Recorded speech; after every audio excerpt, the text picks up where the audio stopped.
Hi ma'am, ma'am ngasi ay ano video mamu puna la ngasi ki makeup se di Luhongba Chatpagi makeup oi doini ado ngasi ki makeup se ayamba machu ki piran pura makalo ina chatna hai nai na sabja bani ado makeup how dun mang da ko ji ning tham na changa bani na ko ki skin se kari dry am oi na ko adu na yam thau ta bati moisturize to ba hoji ki skin se mai tar la do moisturize tawdri ado hoji moisturizer ama lawra tai rage ado lip chin lip ti koi moisturize tawra la lip balm ama lawra tai re ado hoji gai Nivea gi soft moisturizer ama lawra tai radi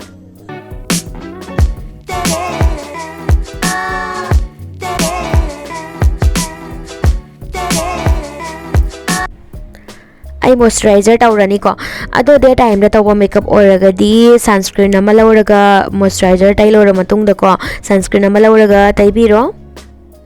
ado moisturizer taina lora matung da makeup ki ahan ba steps de myam puna makhalam lagani primer se myam skip to biganu primer ama lora ga tairani ado somgi skin type ka chana ba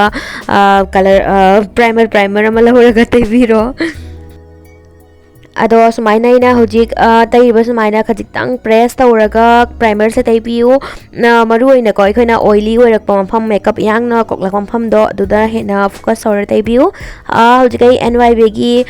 concealer ama laure ai ki mamang gi video da ko ai gi subscriber ama na hangaya ba ko karamba primer no aina comment da budi na hai gi bani ko sigi se NYB gi ni yam hong bani mayam pamagdi sum leiba yani pha bani mai price ka hai uraga yam na fai magi price ko ai lo mo tam da di ko ina offer da logi bani na ko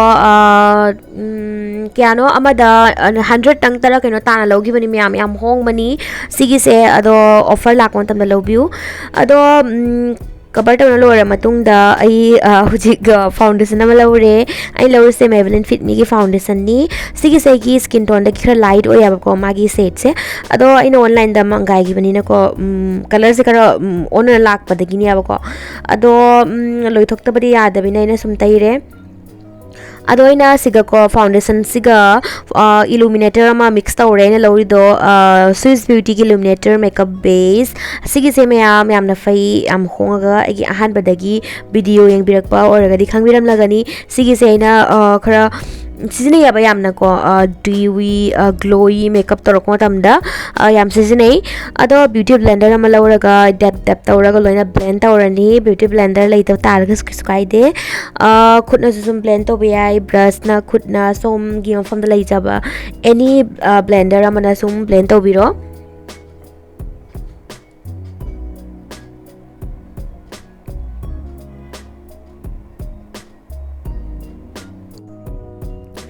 blend tawda matam yam changhan biu mayam blend fajana to biu ado mayam ayam ko so hana concealer ama lawraga smaina mit makha ko aduga muka so hana taire ado sigi se mayam optionally somgi mai gi darkar taragal ti tai biu darkar ta da boragal ti tai bi gano ko ado set to bagi makta loose powder ama lawraga lo set tawrani fajana loose powder later su kai de compact any powder product ama lawraga sum set to biro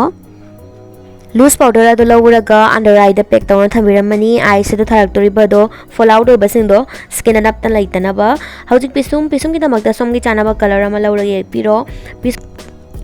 ado pisum gi damakta ko gi pisum gi chana ba color do haidi som gi pisum gi machu do adugi matung ni ek piwa ba ko haidi yamna hena mu ba pisum ra natraga khara brown nu minor ra natra gray nu minor to bra adugi do ta color do yenga lawra gi ek piro ado ayamba matam da di ko gi khara brown dark brown do adugu ma yam chana gan bani ayamba mi pisum da di ado pisum ek lore hojik eye makeup ki damakta ahan bada light brown ama lawraga in transition color ne taire aduga second dana ina hojita uchaki ba color se tairi ba color se lawraga outer v rom da sumaina b gi shape ta taibiram mani aduga fajana blend tawgani ado aina tairi ba nanga sigi eye se do color se akhigi amba fi machu puna makaloina chana gan aduga ko hojiki color do lawraga inner smai tawna inner rom dana taiba jaga se siga su khajitang tairani aduga fajana blend tawrani aduga crease line adu da tairani fajana blend tawrani mayam ngang do soyers video se sum view ko ado outer rom dana khara dark thamgani ko aduga inner rom dana khara light thamgani ado fajana tairani blend tawrani somna pamjaba color ado fangri fawa ko sum tairaga sum blend tawbiba blend tawbase yam darkar ni ko mayam blend tawda leire ai makeup se blend fajana tawringa gi hena fajai ado amuka su color do laure corner rom ta amuka su thammeina aduga fajana amuka blend tawrani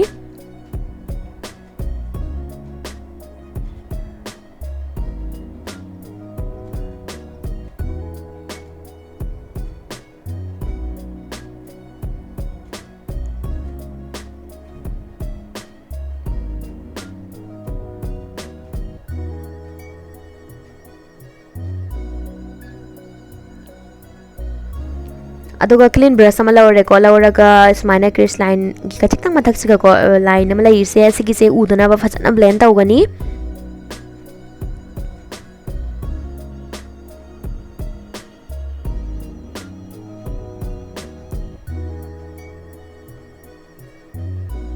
aduga somgi mitta sumuk fajana jap manana blend tawbirani harsh line amta udana ba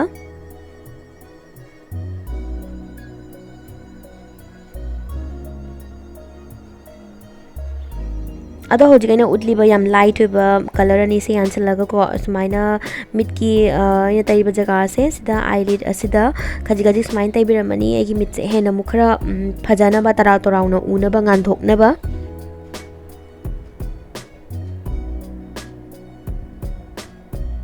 brush taiba do phajana color do phangwa ngamdre aduna khutna sum taire aduga brush ama lauraga muka phajana blend tawbiramani taigi bai color ani taigi bai gi se line ado udana ba fajana blend tawgani aroi bagi hoina ko amuka so hana clean brush sama lauraga crease line gi khachika mathak siga ko line se udana ba fajana amuka e blend taw thokchare aduga sumaina color hendonga lai se se concealer ama lauraga fajana sharp oina ko aina sumain tawna tawbiramani clean tawbiramani aduga mit makhada same transition tagi color do khar light hana hogani ado hana tairani aduga khara dugoi mukhara dark ko color ma lauraga smaina mit makhada taibiramani yam laibani mayam eye makeup se aduga yamna su phajagani red color ga di yam phajagani mayam ngasi eye makeup se ado fajana blend tawlo re hojik eyeliner ma laure ga yani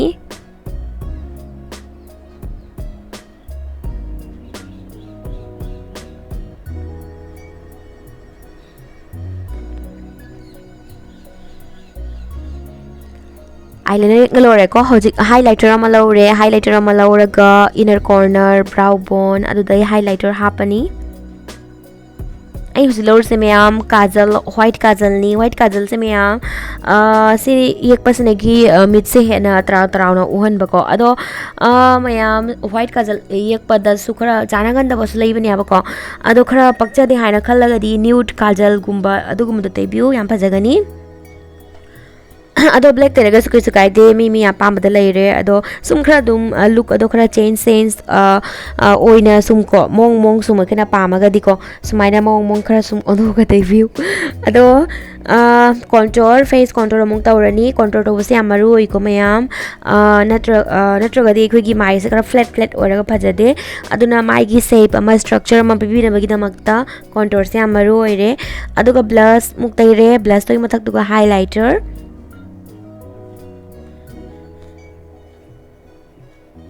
aina mayam video se yam sangani aina khara yang thona ina khara thobani ado tawda nungai traga di waro biganu ado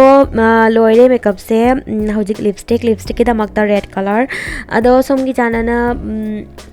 ngasi ga makeup se ga yamba lipstick puna maka loine chanagani aduna somgi chanaba dress to gi matungina ko lipstick ko taiviro aro bagi oinai mascara ma lauraga taire aduga setting spray ma chairaga sum loire ngasi gi makeup se ai gi disa thoka da lai tabani nai setting spray chaidre ado thoka da balairaga di sung soi dina chaibiu hena mu phajana ba glow oina ba aduga long lasting so oina ba makeup se ado aroibagi oina amukaso hanaina white kajal lo lawraga taire mascara kai gakte gi bagi khara sum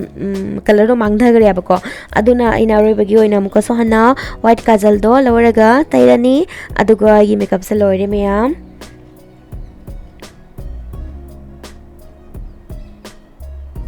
so seni meyam ngasi gi final look ado meyam aigi makeup look se pambiraga di khange ko like to raga chatpiu aduga meyam aigi video se yengda nungai raga di